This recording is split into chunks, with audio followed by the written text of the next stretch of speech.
அண்மைச் செய்தி. முதலமைச்சர் ஸ்டாலின் காவல்துறையை பயன்படுத்தி துணை வேந்தர்களை மாநாட்டில் பங்கேற்க விடாமல் தடுத்ததாக ஆளுநர் குற்றச்சாட்டை முன்வைத்துள்ளார். இதனை நாம் அண்மைச் செய்தியாக பார்த்து வருகிறோம். முதலமைச்சர் ஸ்டாலின் காவல்துறையை வைத்து துணை வேந்தர்களை மிரட்டியதாக ஆளுநர் பரபரப்பு குற்றச்சாட்டை முன்வைத்திருக்கிறார். பல்கலைக்கழக துணை வேந்தர்களை பங்கேற்க விடாமல் தடுத்த விதம் அவசரகால நாட்களை நினைவூட்டுவதாக ஆளுநர் ஆர்.என். ரவி தெரிவித்துள்ளார். மாநாட்டில் பங்கேற்றால் உயிருக்கு மோசமான விளைவுகள் நேரிடும் என பல்கலைக்கழக துணை வேந்தர்கள் அச்சுறுத்தப்பட்டுள்ளதாக ஆளுநர் ஆர்.என். ரவி பரபரப்பு குற்றச்சாட்டை முன்வைத்துள்ளார். இதனை நாம் அண்மைச் செய்தியாக பார்த்து வருகிறோம். இது பற்றிய கூடுதல் விவரங்களோடு இணைகிறார் எமது செய்தியாளர் நித்யானந்தன். அவரிடம் விவரங்களை கேட்டு பெறலாம். நித்யானந்தன், ஆளுநர் ஆர்.என். ரவி முன்வைத்துள்ள குற்றச்சாட்டுகள் தொடர்பான விவரம் என்ன பதிவு பண்ண? இன்று காலை தமிழக பல்கலைக்கழகங்களுக்கான துணைவேந்தர்களுக்கான மாநாடு என்பது ஒவ்வொரு வருடமும் தமிழகத்துடைய ஆளுநராக இருக்கக்கூடிய ஆர்.என். ரவி தலைமையில் நடைபெற்று வருகிறது. அதே போல இன்றும் அதற்கான அழைப்பு விடுத்த நிலையில் தமிழ்நாடு அரசு கட்டுப்பாட்டில் இருக்கக்கூடிய பல்கலைக்கழகங்களுடைய துணைவேந்தர்கள் கலந்து கொள்ளவில்லை. அதே போல தனியார் பல்கலைக்கழகங்களுடைய துணைவேந்தர்கள் இந்த நிகழ்ச்சியில் கலந்து கொண்டார்கள். அது ஏன் அவர்கள் கலந்து கொள்ளவில்லை என்பதற்கான ஒரு தொடர்ச்சியாக ஒரு அரசியல் ஆர்கியூமெண்ட் என்பது தொடர்ந்து நடைபெற்று வந்த நிலையில் தற்பொழுது ஆளுநர் மாளிகையுடைய சமூக வலைதள பக்கத்தில் தற்பொழுது ஆளுநர் ஆர்.என். ரவி அவருடைய கருத்தினை தெரிவித்திருக்கிறார். அதில் மாண்புமிகு மு.க. ஸ்டாலின் அவர்கள் காவல்துறையை பயன்படுத்தி இன்று முன்கூட்டியே திட்டமிட்டிருந்த மாநில பல்கலைக்கழகங்களின் துணைவேந்தர்களை பங்கேற்க விடாமல் தடுத்த விதம் அவசர கால நாட்களை நினைவுறுத்துகிறது என்று குறிப்பிட்டிருக்கிறார். ஆகவே அதாவது அவசர கால நிலை என்பது எமர்ஜென்சியை குறிப்பிடுவது. ஆகவே எமர்ஜென்சி போல துணைவேந்தர்களை முன்கூட்டியே திட்டமிட்டிருந்த ஒரு நிகழ்ச்சியை செல்ல விடாமல் தடுத்திருக்கிறார்கள் என்று குறிப்பிட்டிருக்கிறார். மேலும் அவசர கால நாட்களை நினைவூட்டுகிறது என்றும் அந்த எமர்ஜென்சி காலத்தை நினைவூட்டுவது கூட இது தற்போது நடைபெற்றிருக்கிறது.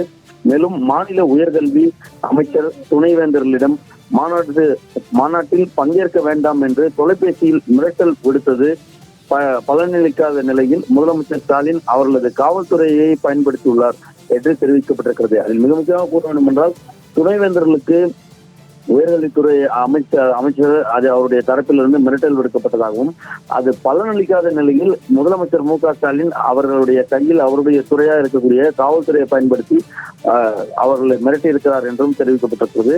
மேலும் மாநாட்டு நாளில் ஒரு துணைவேந்தர் காவல் நிலையத்துக்கு விசாரணைக்காக அழைத்துச் செல்லப்பட்டுள்ளார். ஊட்டியை அடைந்த மற்றவர்கள் தங்கிய விடுதியில் அறை கதவுகள் நள்ளிரவில் தட்டப்பட்டுள்ளன. மாநாட்டில் பங்கேற்றால் உயிருக்கு மோசமான விளைவுகள் நேரிடும் என்றும் மாநாட்டில் கலந்து கொண்டால் வீடு திரும்ப அனுமதிக்கப்பட மாட்டீர்கள் என்றும் காவல்துறையினரால் அச்சுறுத்தப்பட்டதாகவும் ஆளுநர் குறிப்பிட்டிருக்கிறார். மேலும் இது காவல்துறையின் அப்பட்டமான துஷ்பிரயோகம் என்றும் மேலும் இது காவல்துறையுடைய இது இங்கு காவல்துறை ராஜ்யமா நடக்கிறது தமிழகத்தில் என்று ஆளுநர் கேள்வி எழுப்பியிருக்கிறார். தமிழ்நாட்டில் ஒரு மக்களால் தேர்ந்தெடுக்கப்பட்ட ஆட்சி நடைபெறுகிறதா அல்லது காவல்துறையுடைய ராஜ்யம் நடைபெறுகிறதா என்ற கோணத்தில் தற்பொழுது தமிழக ஆளுநர் கேள்வி எழுப்பியிருக்கிறார். மேலும் மாநிலத்திற்குள் ஒரு கல்வி மாநாட்டில் கலந்து கொள்ள துணைவேந்தர்களுக்கு கல்வி சுதந்திரம் இல்லையா என்றும் கேள்வி எழுப்பியிருக்கிறார்.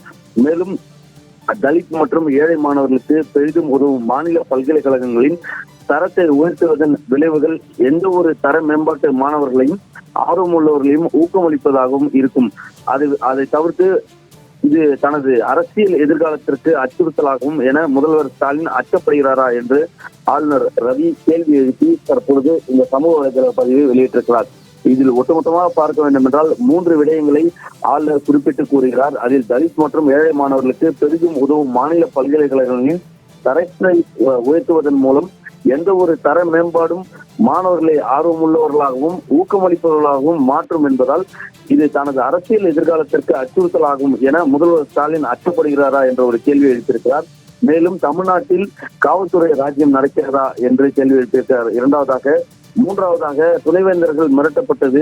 நான்காவதாக காவல்துறையினர் துஷ்பிரயோகம் செய்திருக்கிறார்கள் அவர்களை மிரட்டி என்று நான்காவது. அதே போல துணைவேந்தர்களை மிரட்டப்பட்டிருக்கிறார்கள் அமைச்சர்களாகவும் முதலமைச்சராகவும் காவல்துறையாளரும் என்று சுட்டிக்காண்பித்திருக்கிறார்.